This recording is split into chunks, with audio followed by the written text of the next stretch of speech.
Halo semuanya, kami dari kelompok 5 PMP di sini akan mempresentasikan tugas besar kami dengan judul yaitu adalah implementasi algoritma backtracking dalam perancangan aplikasi penjadwalan dokter secara otomatis. Berikut adalah anggota kelompok kami dan saya yaitu adalah Anindita Hanawardani dengan NIM 132231116. Oke, selanjutnya dekomposisi masalah yaitu terdapat aplikasi penjadwalan dokter dengan ketentuan yang ada dalam slide. Pertama yaitu kita ingin bahwa sistem ini dapat menggantikan sistem penjadwalan dokter secara manual sehingga secara otomatis itu. Kedua yaitu adalah dapat mengisi 90 shift jaga selama 30 hari ke depan dengan jumlah dokter yang terbatas. Dan yang terakhir yaitu adalah menyeimbangkan kebutuhan dokter yang bekerja dengan memperhatikan sejumlah constraint. Terdapat dua constraint, yaitu ada constraint fungsional dan juga non-fungsional. Untuk fungsional, yaitu terdapat kebutuhan shift, keterbatasan jumlah shift per minggu, preferensi dokter, dan juga data. Untuk yang non-fungsional, ada performa sistemnya, ada akurasi, kenyamanan penggunaan, dan juga pemeliharaan dan pengembangan. Selanjutnya ada manajemen alternatif solusi yang kita tawarkan pertama yaitu adalah manajemen jadwal dokter, di mana kita ingin sistem ini dapat menambah atau menghapus dokter. Lalu juga dapat menampilkan daftar dari dokter, dapat membaca, unduh, atau simpan data tersebut dalam file CSV. Untuk penjadwalan secara otomatis, yaitu ada menggunakan algoritma backtracking yang dipilih, dan juga untuk menampilkan jadwal yang telah dibuat, kita ingin menampilkan jadwal secara harian, mingguan, dan juga bulanan. Selanjutnya yaitu adalah DFT yang pertama mengenai constraint, mana DFT ini akan meminta sebuah validasi dari jadwal dokter dalam CSV. Selanjutnya ada DFT dari level 0 atau main. Pertama yaitu adalah membaca data dan tulis dokter, lalu setelah itu akan disifat atau di load dalam CSV dan juga akan menampilkan jadwal secara harian, mingguan, dan bulanan. Lalu untuk level 0 display, di mana dia akan mendisplay hasil validasi dan juga laporan analisis berupa jadwal harian, mingguan, bulanan, dan statistik shift.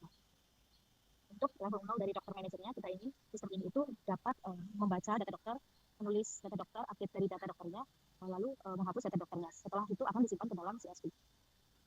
Untuk scheduler yaitu sama seperti membaca dokter, menulis jadwal dokter dan juga update jadwal dokter. Lalu kita akan membuat status pembuatan jadwal seperti hasil validasi dari constraint-nya dan juga warning untuk konflik.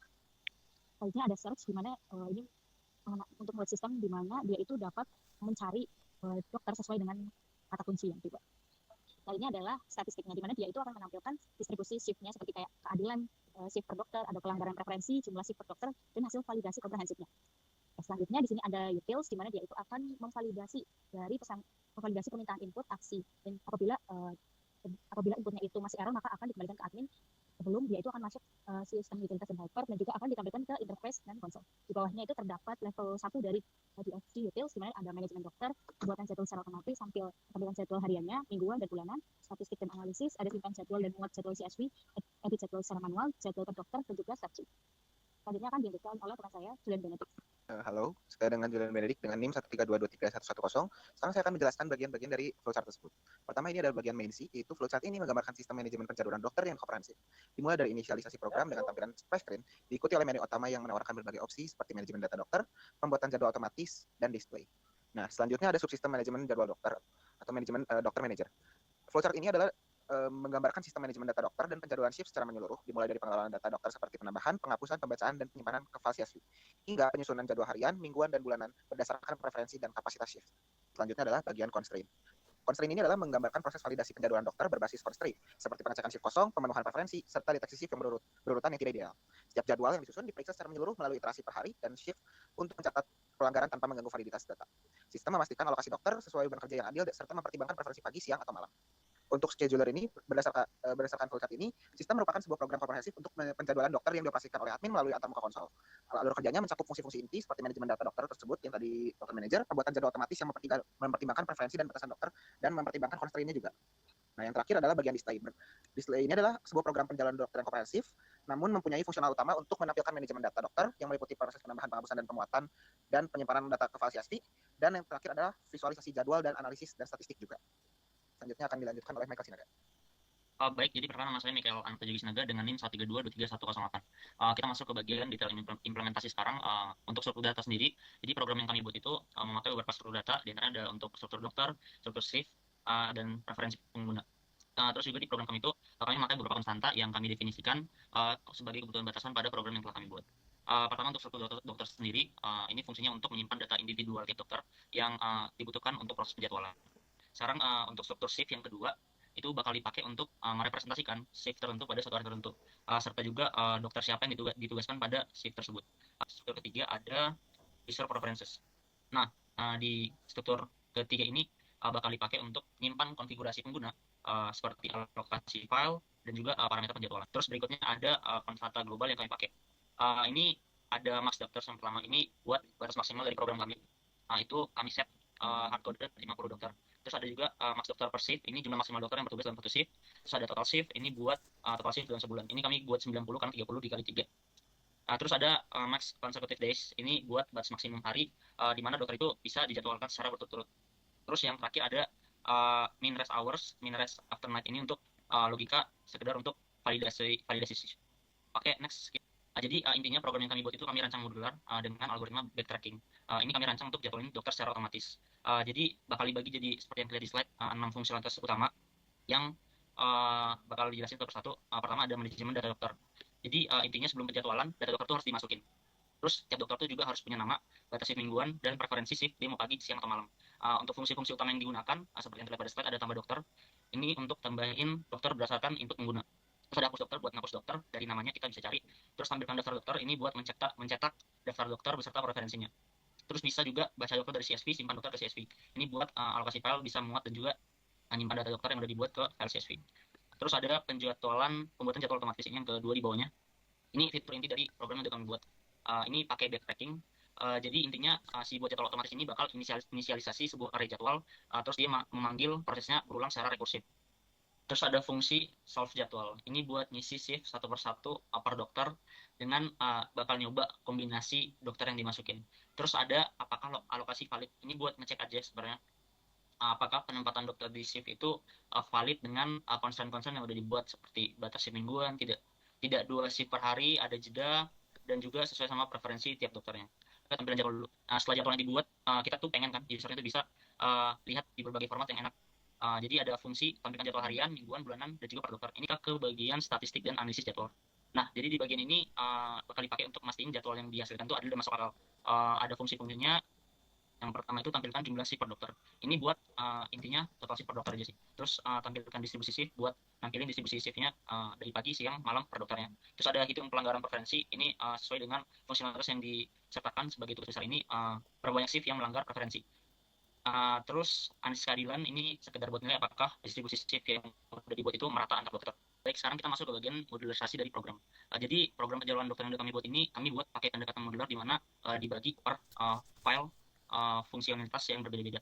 Nah, pertama ada modul main.c, ini modul utama sebagai pusat algoritma dari program kita.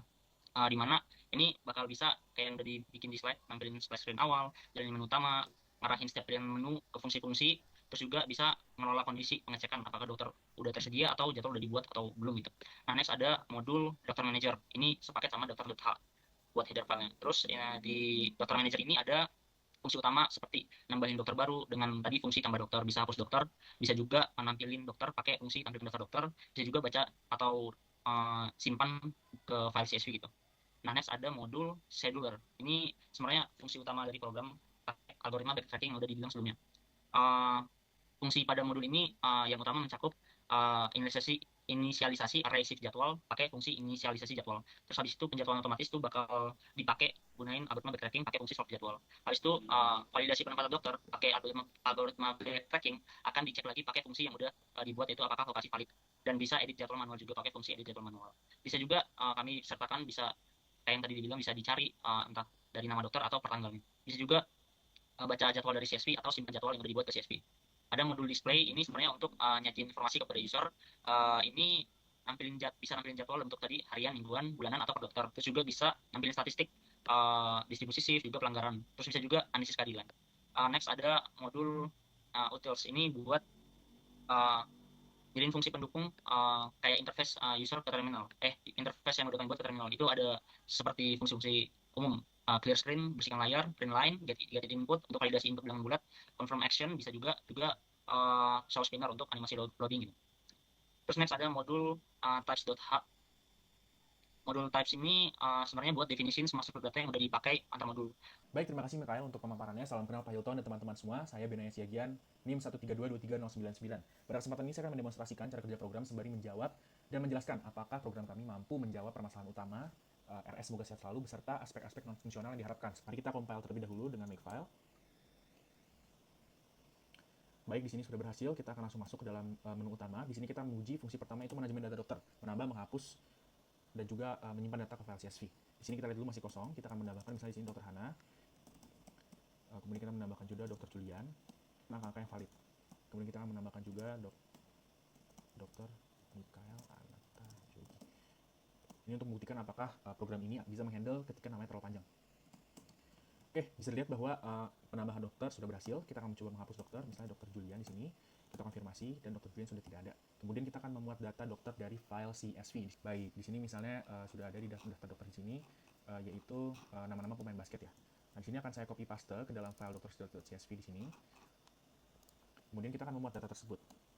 Berhasil memuat dan bisa dilihat bahwa semua nama pemain basket yang sudah kita desain sudah masuk ke dalam sini. Begitu.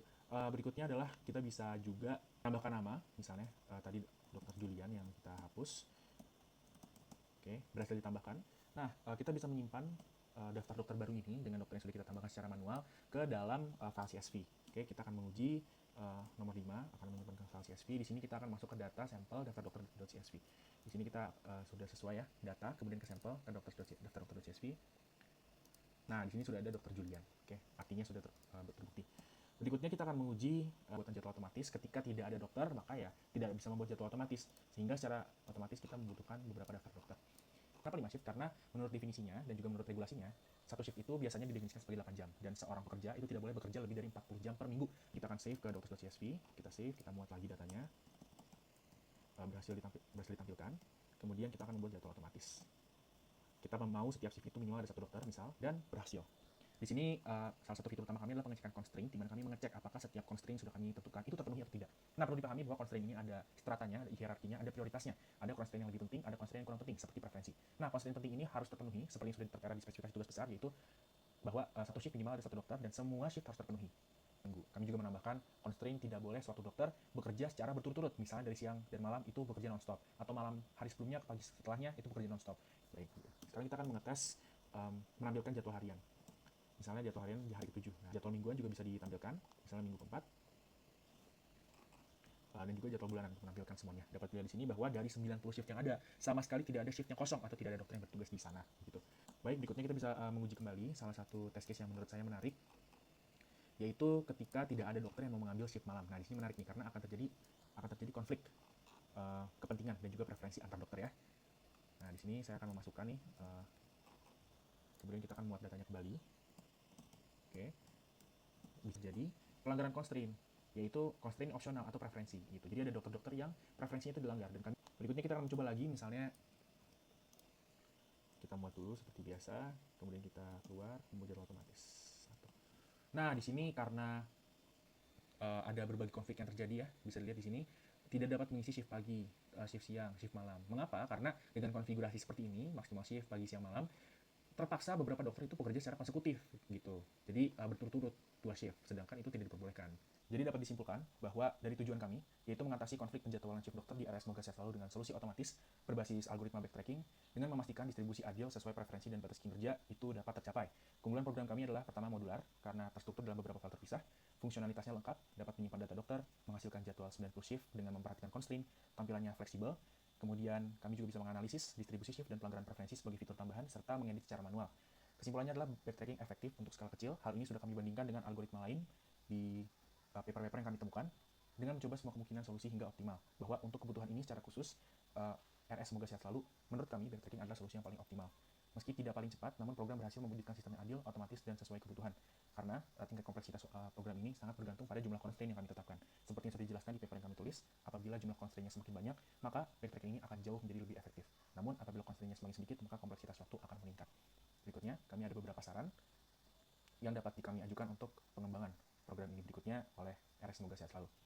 Bahwa kami bisa mengembangkan GUI untuk mengubah antarmuka terminal menjadi grafis yang menjadi lebih cantik, untuk menjadi lebih mudah digunakan oleh orang-orang yang non-teknis. Kemudian juga fitur login dan multi-user untuk mengassign hak akses yang berbeda, baik itu admin ataupun viewer untuk keamanan dan fleksibilitas. Dan terakhir, kami bisa mengoptimasi algoritma kami menjadi lebih baik lagi, lebih spesifik lagi, dan menambah fitur-fitur lainnya. Contoh-contoh yang sudah kami temukan adalah genetic algorithm, simulated annealing, dan linear programming. Sekian, terima kasih Pak Hilton dan teman-teman yang menyaksikan. Semoga hasil pekerjaan kami dapat berkenan dan juga memberikan manfaat bagi kita semua. Terima kasih.